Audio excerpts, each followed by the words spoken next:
Welcome to the Anime Audiophile Podcast. Enjoy. Itachi Shinden, Book of Bright Light. Chapter 3 Part 3. Break Time. Itachi coolly watched the version of himself that drifted up to the surface when he was relaxed. Izumi walked alongside him, laughing.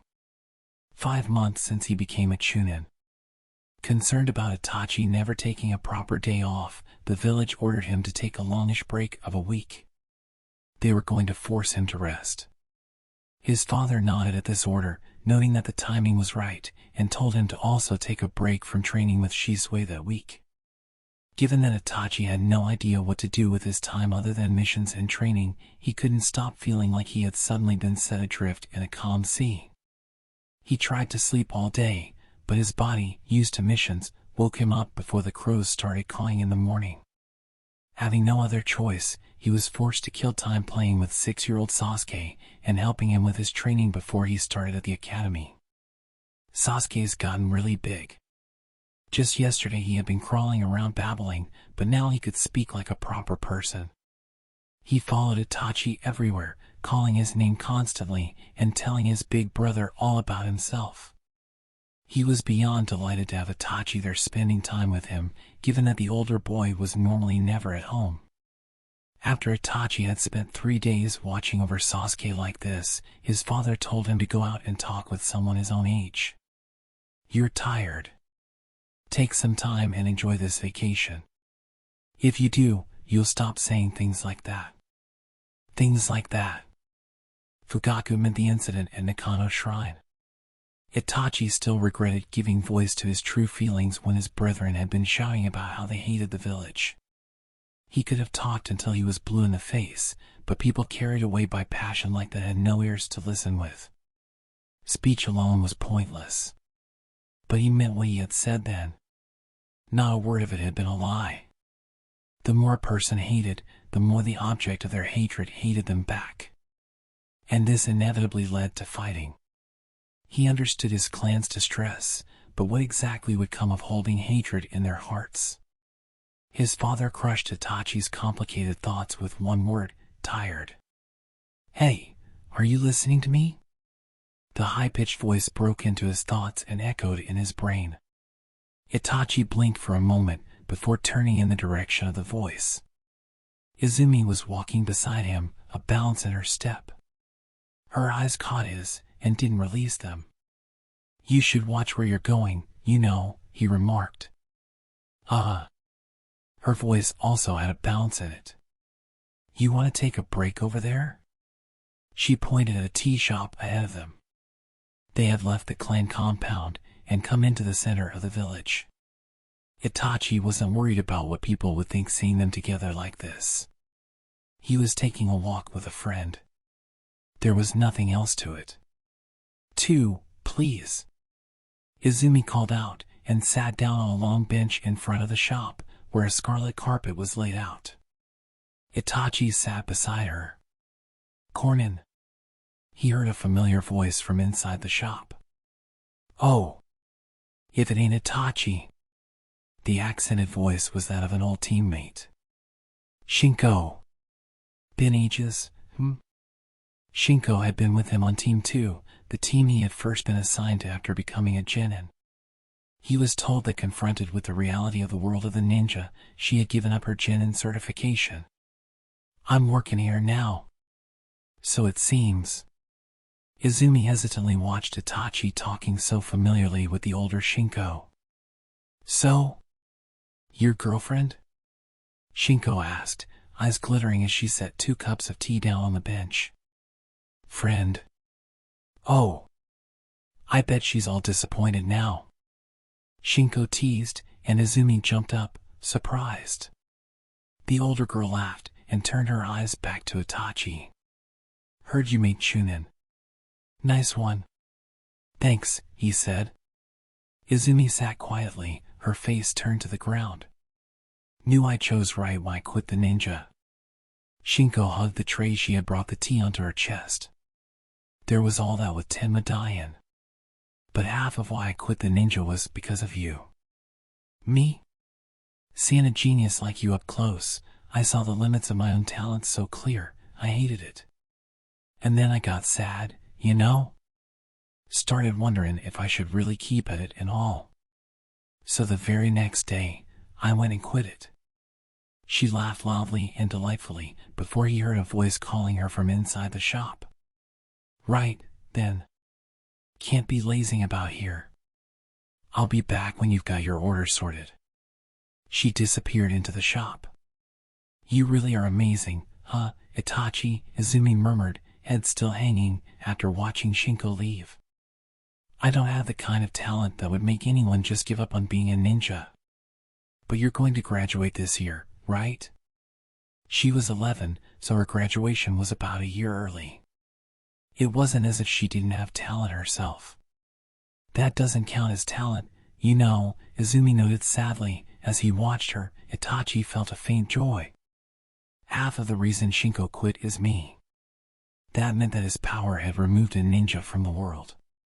One fewer ninja meant one less fight. Shinko's confession was proof, albeit meager, that he was not headed down the wrong path.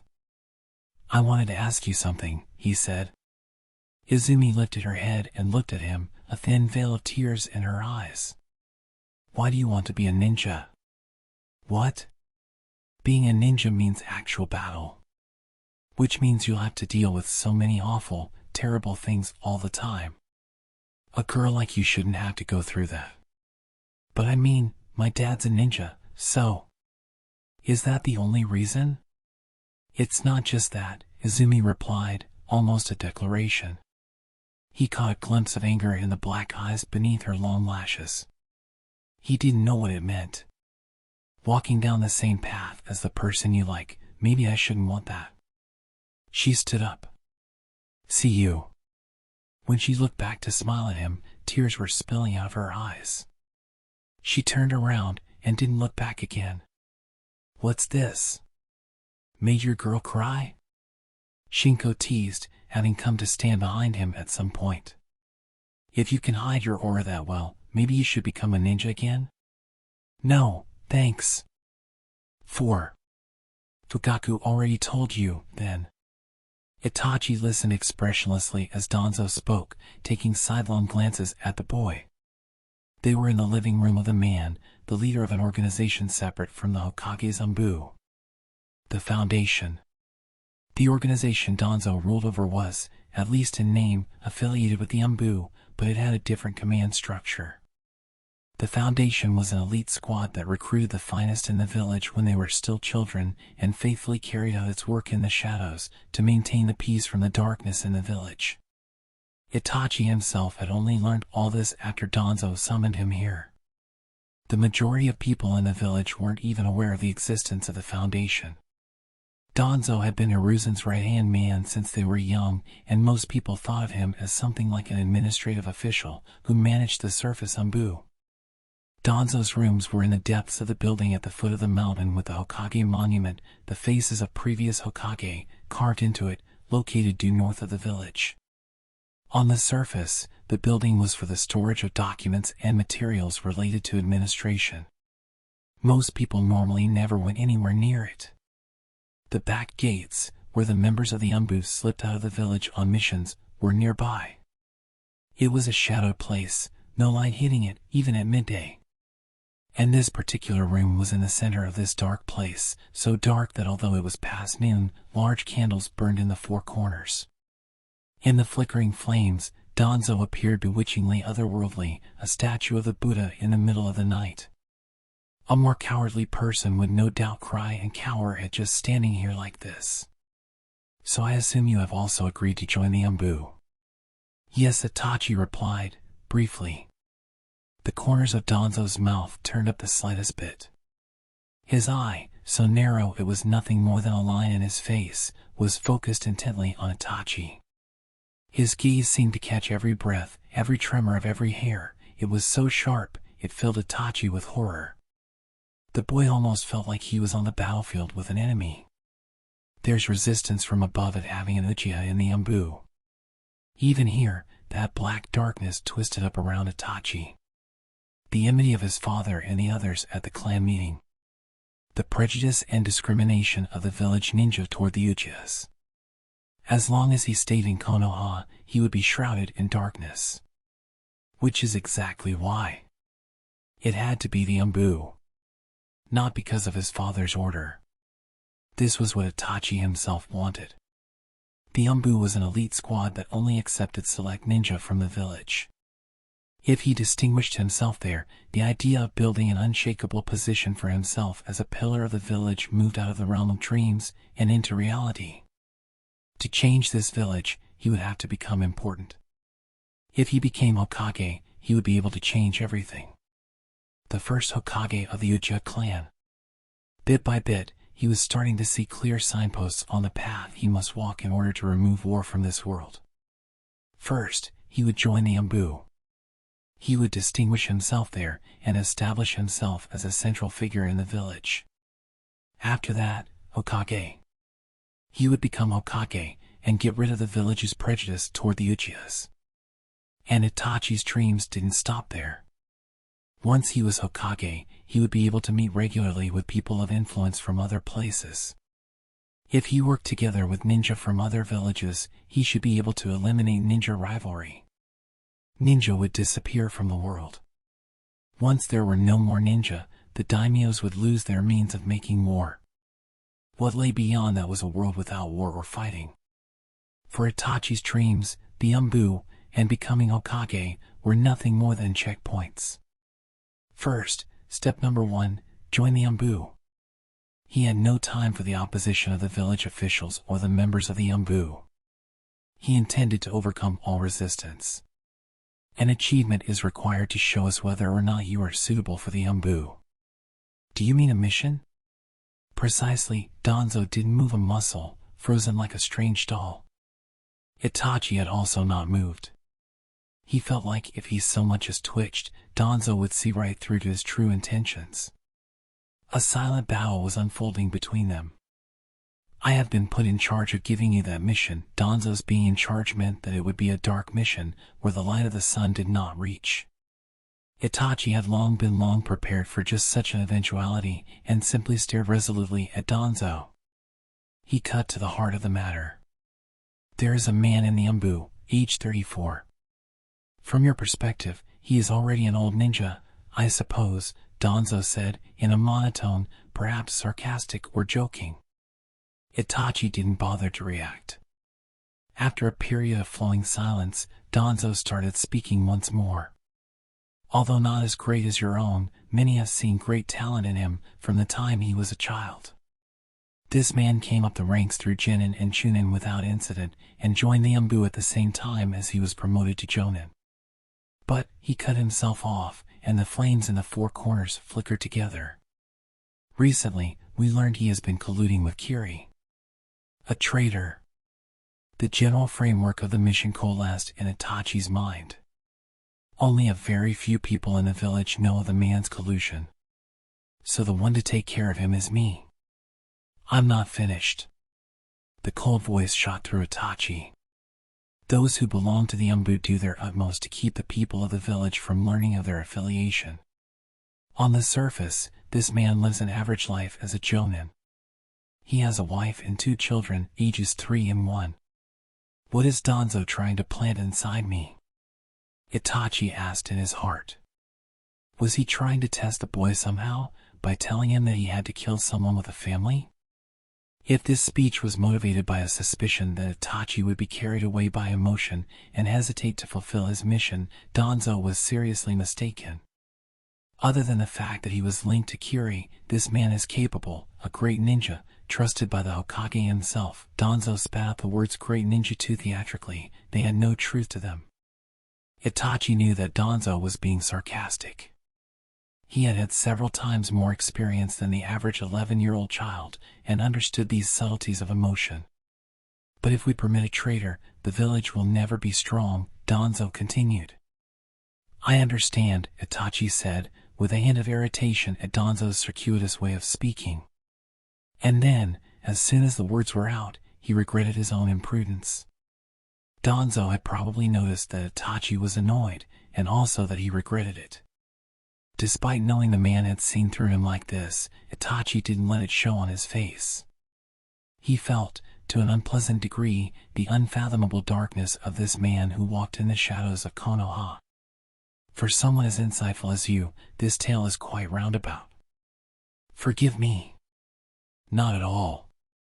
But it is all for the singular purpose of having you know this man. Itachi swallowed the question of why he had to know the man. Kill this man, Danzo instructed. Understood, Itachi replied, immediately. Family or no, gifted ninja or not, a traitor was a traitor. This was his mission. Whether he wanted it or not. Danzo stood up. It is likely obvious at this point, but I am convinced that the place you belong is the Umbu. You are permitted one comrade on this mission. I leave the selection of that person to you. Take whoever you trust the most. He went around the desk in front of him and leisurely approached Itachi. Peace is actually a troublesome beast, he remarked, looking down at the boy's adult face and holding Itachi's gaze. It is hard to produce, but maintaining it is next to impossible. Itachi felt like Danzo was a tiny bit pleased with himself. People eat food. While one person is finishing that day's supper, another is suffering somewhere with nothing to eat. When one person gets something, someone somewhere loses something. Bit by bit, these trivial inequalities warp the days of rest. The faces of the Uchiha clan gathered in the Kano shrine popped up in the back of Itachi's mind. He clenched his teeth behind closed lips, unwilling to have the slightest change in his heart be noticed. There are always people suffering in the shadows of this fiction called peace. People burdened with darkness. Don't you think we should actually hold in contempt those who forget this fact and simply gorge themselves on peace? A smell that made him want to vomit penetrated his nostrils. When he realized that it was Danzo's breath, Itachi silently endured it. Unless there is someone totally free of emotion, to cut away the fraying bits on the edges of peace, this world will not see even a moment of tranquility. In other words, in this village, the someone shouldering this responsibility were the Umbu and the Foundation. Previously, I said you were the bearer of bad luck. Itachi remembered. The day of his graduation from the academy. Your life will be forever shadowed by chaos. That's why you need to become strong enough to cut out the root of that chaos yourself. And you're saying the place where I can obtain that strength is the Umbu? The face covered in bandages on the right side nodded firmly. They say a wise man only needs a word, but you only need half a word, no, the first letter. But that cleverness will make you suffer. I'll suffer. Stop trying to hide yourself in front of me, Danzo said, placing a hand on Itachi's shoulder. The desire for true peace, wanting a world without war, is making you suffer. How did you? I know everything about you. Danzo opened his eye wide, revealing a darkness so deep it threatened to suck Itachi in. The one who can bring about true peace is one who has the deepest darkness inside him. I believe you can become that person. His wicked lips stretched out in a smile.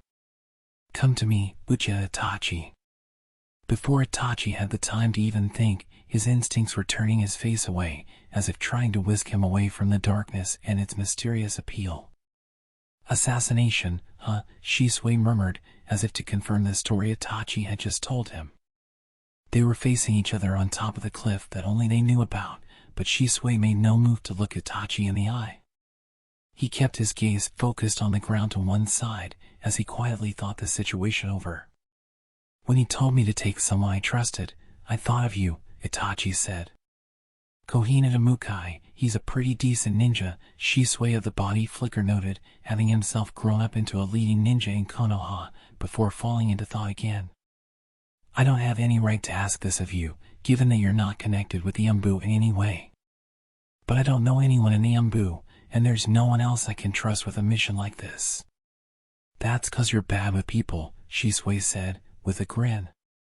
Kohina to Mukai was the name of the man Danzo had ordered assassinated. His family was distantly related to the Hyuga clan, but they had branched off several generations earlier, so they didn't have the Byakugan Keka Ginkai. I can't believe he's secretly connected with Kiri. What's he like? Itachi asked. He might be Umbu, but he's also a sharp jonin. He does regular missions, and the Hokage really trusts him. He was definitely following his orders as an Umbu when you were guarding the daimyo. So that meant Mukai had been there when they were attacked by the man in the mask. Itachi knew that other than Ataki Kakashi, the Umbu had been caught in the masked man's genjutsu. And Mukai had been one of them. Do you know anything about him being susceptible to genjutsu? It's not like we go around telling each other our weaknesses, you know. Naturally. Itachi regretted asking such a stupid question. But I do know what he's good at. Shisui lifted his face and looked at Itachi. The light in his friend's eyes dispelled the shadow of unrest. From long years of opening up to each other, Itachi knew that this was proof of his friend's resolve. Mukai is good at physical techniques. Itachi felt like that basically made sense. If you followed Mukai's bloodline back, you reached the Hyuga clan, one of the most distinguished families in Konoha. If you trace the origins of the Hyuga, you arrived at the founder of the ninja, the sage of the six paths. And the Byakugan Kekka Ginkai was a visual jutsu on par with the Uchiha Sharingan. The Hyuga could see the path of chakra circulating in the body and seal chakra by severing the pathway in someone who had become an enemy. Their vision was also said to reach out in all directions, with no blind spots.